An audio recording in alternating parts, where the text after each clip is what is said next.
Hi, everyone. Welcome to another exciting edition of Words, Images, and Worlds. Always delighted to be talking with authors who craft for younger readers and craft in the fantasy science fiction space in particular. And just delighted to be featuring a guest who is also, I believe, linked to the show through someone else that has been on as well. So we can give a shout out to that person in just a little bit. But delighted on this episode to be talking with author DaVaun Sanders. DaVaun, thank you for joining and talking with me for a few minutes. Hey, thank you so much. I'm great. Just grateful to be here and get a chance to meander on and ramble about the book. So thank you. I'm looking forward to it. My pleasure, absolutely. Always a good conversation, and thank you for saying yes. You and I have a common acquaintance, at least for me, an acquaintance, for you, probably a much closer friend in Eden Royce. So appreciate the connection there and the linking, and always glad to discover books and talk with authors. Absolutely. I always feel like you get your best recommendations from people that you know and who know you and know your Mhm. reading taste and stuff like that. So yeah, I whenever I get the chance, I shout Eden's books to death because she's phenomenal. Absolutely, absolutely.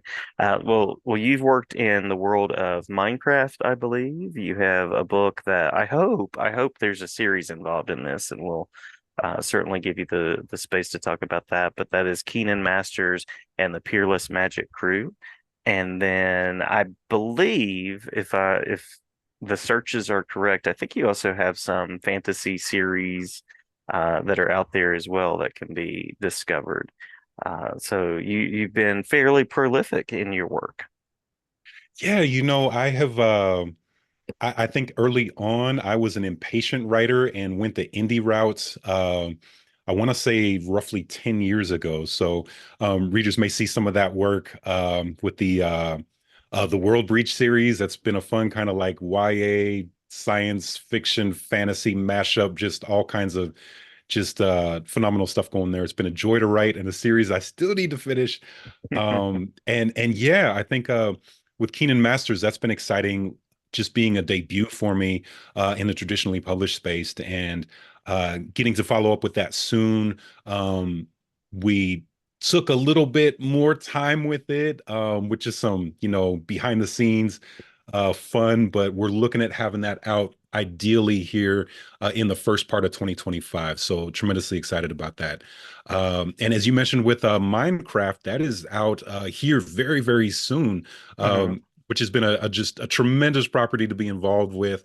Have had a phenomenal time just diving into all the pieces for the gamers out there, like just diving into it, haven't come to it late, but got to come through it through my son, who's just like just rabid about it, right? So Mhm. it's Mhm. it's been not only fun to write, but just fun to bond because I've had to ask him a lot of questions, and we end up, playing spending a lot of weekends, where I get to tell my wife, I'm doing research. This is research. This is all good. So it's been great to work with. Love it. Love it. It sounds like fun research for sure. Absolutely. Uh, uh, well, I always like to ask the author origins question of how you knew that you wanted to be a writer and what connected you with the written word. I think it's because I spend my days trying to connect people to the written word. So curious about that path for you. Yeah, for sure. There are so many different ways that we all get into it, right? If you just gotta, whether you get grounded for a summer and you got no choice but to, dive into some books, or you've got that librarian at your school that, was able to make a connection for you, and you've been just doing it ever since. I feel like there's like now more than ever, like the work that you're doing, which is like, connecting folks, books with readers is just essential. So thank you for doing that. Just wanted to say that piece. Well, thank Um, you. Thank you. yeah, yeah. I think with me, getting into writing, like I think, when I look back at just my schooling all the way up through college, like writing, it was a strength. So I was fortunate with that. I was a voracious reader as a kid. Just having board summers and a mom that was kind enough to pay my library fines if I just wasn't returning books back in time. So I always had that support system and that foundation at home. getting more into the writing side to like build on that and actually go out and like try and create my own stuff. Did here and there as a kid, but never really saw anything from it. I think when it first started to germinate for me was in college, and with several friends getting into poetry. Um, Gosh, I think like poetry.com was a site, like being at an internship at my architecture firm and sitting between red lines, just bored out of my mind, going on and like writing like little haikus and stuff like that, and trading Mm-hmm. them back and forth with my friends. And that was one fond memory I have. The other thing was in getting exposed to spoken word for the first time, and for me, just seeing some of the poets that came out of gosh, I want to say Legacy Books and Cafe in St. Louis on on Del Mar on the Loop. That summer for me was just kind of a revelation in what words were capable of, in how people could express themselves, and just how powerful um, our stories can be. And it just like, I think that was just deep seeds were planted that eventually got me into a space where I was writing novels years later. Yeah, very cool, very cool. And we've already mentioned one of the characters that you've created a few times, and that's Keenan Masters. So, if I'm a reader out there or a teacher, which I guess teachers are readers too, of course, uh, what would you say to sort of introduce this character to someone who doesn't know them yet? Sure. I think for Keenan, how can I say? I can kind of talk about him and the friends that he makes along the way. But Keenan, at his core, is a young poet who's in love with writing. Mhm. In the story, he ends up attending this fancy art school called the Peerless Academy. And for him, not that he needs any help with his rhymes, because he's flawless as far as he's considered, but because there are these mysterious storms threatening his neighborhood, and Peerless is the only place where he can find out how to stop them. Uh, so for any kind of middle grade book, I think, it's not just his story, but it's his friends along the way. He makes some friends with a dancer and an artist, and together they kind of uncover this secret that Peerless is hiding, and it's the truth about magic. It's real, it's a thing, but it's been corrupted, and it has some scary consequences for anyone who tries to harness it. So part of Keenan's journey, that I feel makes this book special, is that he realizes that their art reacts with this broken magic. And if he and his friends can work together and create together, they can heal it. But they've got to figure things out fast, because the same forces behind those strange storms have set their sights on Peerless. Nice, nice. A wonderful, wonderful sum up there. And I love the creativity, the mixture of fantasy, the strong young character that's at the center of all that. And I was going to ask about inspiration. So it sounds like there's some links there with poetry and haiku and things of that nature. Absolutely. Yeah. I Yeah. think Keenan was a special character for me to write, because in a lot of ways he felt like coming home, right? With my experience post undergrad, not trying to date myself too badly here, but just all the stages that you go from, being young and excited and on fire about, the words that you're expressing, and the stories that you're telling, and finding the bravery to go, share that with other people in what form. I think that's been a cycle that I've gone through, first with poetry, and then getting into the performance side of it myself, and then, kind of going back through that cycle with writing. So yeah, the core of his character, as a writer, as a poet, is definitely close to the chest for me. Um, the other side of that, with the environment and the world that Keenan's in, um, part of it was wanting to come at magic from a completely different angle. I think that, magic schools are it's well trodden ground, right? We've got plenty of renditions of that. So um, in wanting to appreciate what's come before, but kind of put my own spin on it. Uh, One of my early germ questions when I was kind of figuring out this story in the world building was, um, what if Gandalf, Wanda Maximoff, Lanfear and Voldemort got into some epic battle, Mm, and after that, like, who cleans up the mess? mhm, mhm, So that led into, like, the best space for this germ of a question turned out to be a school, and things just kind of like grew organically from that as I was putting the story together. So yeah, lots of different inspirations, lots of different stuff coalesced to make this story what it is. nice, nice. Love it. And love the inspirations there. It sounds like you have a variety of influences from comics to Tolkien. Oh man, I think as a as an author, one of the best things you can do for yourself is to just read widely. Mhm, Not of course chasing trends, but just having an idea of how folks have tackled different scenarios, different themes and questions that we have in our work, and it's just like adding all that to your tool belt. It just makes your stuff more fun at the end of the day. yeah, yeah. Well, I have a two-pronged question. So one part is the fantasy side of storytelling. What kind of makes you lean in that direction? But then I'm also curious about what inspired you to write for young people. Okay, yeah, I think with fantasy, that's been like anything speculative has always been kind of my jam. And I guess just from being exposed to it and being in a space where uh you get to ask questions and come up with worlds that aren't necessarily something you're going to see uh, in your ordinary day-to-day contemporary style of books.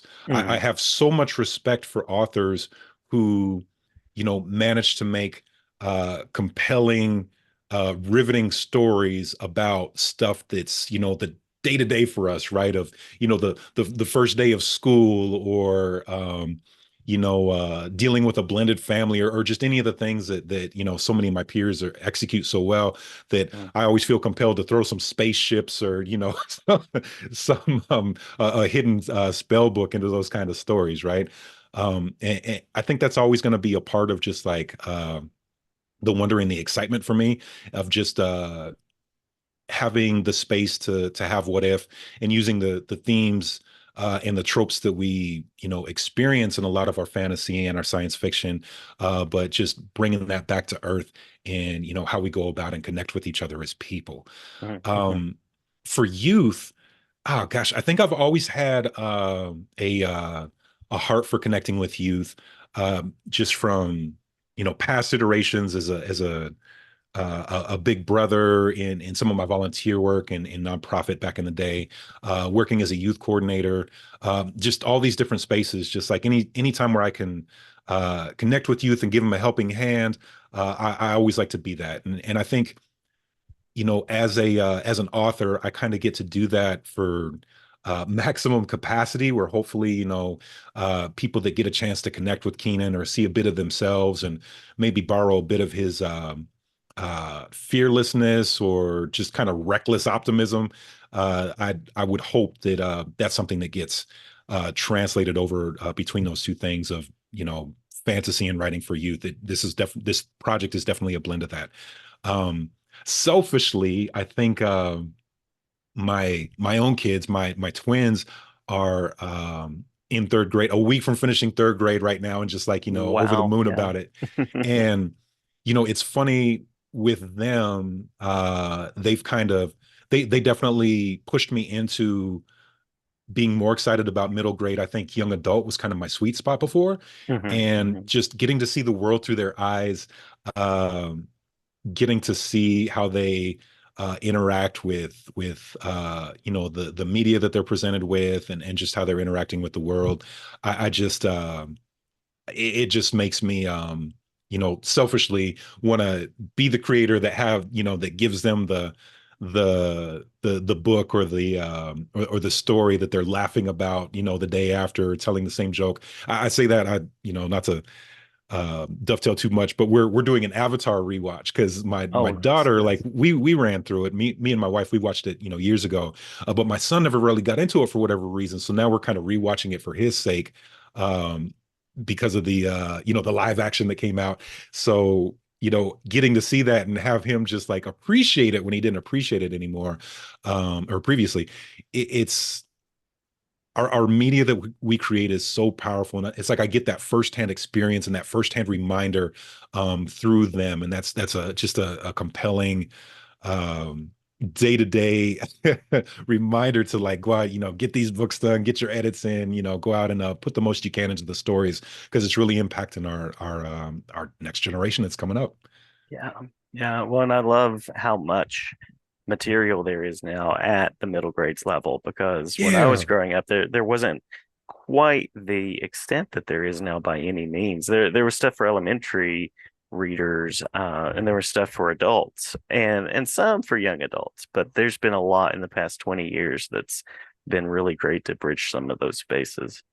absolutely. I feel like we I feel like there could always be more, when we talk about representation and everything else that goes into like what books are selected in this space. We could always use more. And at the same time, appreciating the trailblazers. Like when I look at some of my peers who have been putting out books and consistently making space, for BIPOC writers, for marginalized writers that have been doing that for like the past 10 or 20 years. I'm just grateful that I'm also in that same position, being a debut, but, you know, using, what little edge of platform that I have to just help other people do the same thing, because it is, um, it's phenomenal to be in a space where it's like, if I connect with the reader and, um, Keynan was something that they liked, but, maybe they got a sibling that, oh, they didn't like it. I'm in a space where it's like, I've got like, easily 10 or 20 different authors, and I'm like, hey, well, you know what, if they Mhm. didn't, maybe there's another one, have them check out so and so, or have them check out this other title, because that might be more of their flavor or the speed that they're looking for. Mhm. And like you said, when I was a kid, that was not just, it simply didn't exist. You had uh not nearly the options that we have now. I think it's an embarrassment of riches too, because I tell my kids these stories about the Stone Ages, where you had to rewind VHS tapes, or Right, you right. had to wait for your favorite episode to come on. You couldn't stream it and pause it and rewatch the same scene 50 times like my son does, and drives me crazy. But yeah, it's just I think we're it's a fascinating time that we live in, where there is so much that's out there, and that's great, but then it's also like all of these different properties and stories are also fighting for attention, because it's so easy to get drowned out. So it's a very interesting time to be alive, as a creator, trying to make space for your story, and for your peers, and ultimately trying not to lose sight of the goal, which is impacting these youth, which can be challenging when you have to put your marketing hat on and get into the grimy business details to make sure that your stories can continue to be told. So all kinds of fun on all sides, and definitely lots of hats to wear, but at the end of the day, it's worth it. Yeah, yeah. And I love what you said there too about uh being in the space and sharing the space with other writers as well and kind of directing attention around to stories that are out there that people can check out. So really appreciate a lot about what you said there. And now I'm thinking about all the VHS tapes I wore out trying to watch the same scene again as well. Right? Absolutely. It starts to get grainy on the, yep, That's yep. right. It's like, That's right. Um, well, I do hope Keenan Masters becomes a series book, absolutely, because I love the possibilities for a series book. And with that in mind, I want to thank you for the time, but I also want to ask anything about upcoming work. I know we have the Minecraft book that's coming soon, as well as anything that you'd like to share about where people can connect with you. yeah, of course. Just Jason, thanks again for having me on. This has been just a Absolutely. gift after a chaotic week. So thank you so much. I think for anybody who wants to connect with me, uh, www.DaVaunSanders.com is the best way to get in touch. There's a form sign up there for anybody who wants to be connected to a newsletter, which is probably like my best way going forward to be in connection. I'm on various social media like sporadically. I think the same handle at DaVaun Sanders across um, Instagram, TikTok, Twitter, and Facebook are all different ways to connect with Instagram, probably being the best as far as being consistent uh, updates about what's going on in my work. And yeah, we talked about it at the top of the show, but super excited about Minecraft. That book coming up. It's about a just with Minecraft, it just hit me this past week in browsing that is 15 years old. And it is wild that we've had a property have so much success. There's a ton of Minecraft books out there that are novels, whether they're based on characters playing the game or characters inside the game or a mashup of the two. I'd highly encourage people to jump into those. Like my book is like I want to say like the 20th or 22nd book, somewhere in there. There's been a lot of books and they've all been some great stuff. So it's been a privilege to add to that universe, just with the how the longevity of the game. Um, my story is about a father and son who get up to hijinks in a tournament, where they get to play together as a duo, and the son having to kind of the school the dad on everything that's going up, that's updated with Minecraft, so that they can come out on top in this tournament. It's a ton of fun, and definitely a shout out to my own son, who I've been able to keep this project a surprise from. He doesn't know that it exists Oh, at nice, all this whole nice. time. So next week when it releases, I'm just going to be able to drop a book into his hands and just be like, "Hey, I wrote a book about Minecraft. You got to tell me what you think." Hopefully, he has some good feedback. He'll be one of the good reviews for me. Yeah, Um, yeah. An insider audience right there. yeah, it's always I think you always do the most fingernail chewing when it's your friends and family, because they're close enough where they're going to give you the honest feedback, and definitely the audience that you hope to hit. So fingers crossed it goes well and when he gets a chance to Absolutely. dive in. Well, Devon, thank you so much for the time. Did we miss anything that you want to make sure to mention before we close out? Not at all. I think we are good to go. Just thank you again for having me on. I am just so pleased that you would think of me and to just get a chance to talk about, books and my work. It's a gift. So thank you so much. Absolutely, absolutely. The invitation is open, so you're welcome to come back anytime to talk about work, books, literacy, and all the things. And thank you again.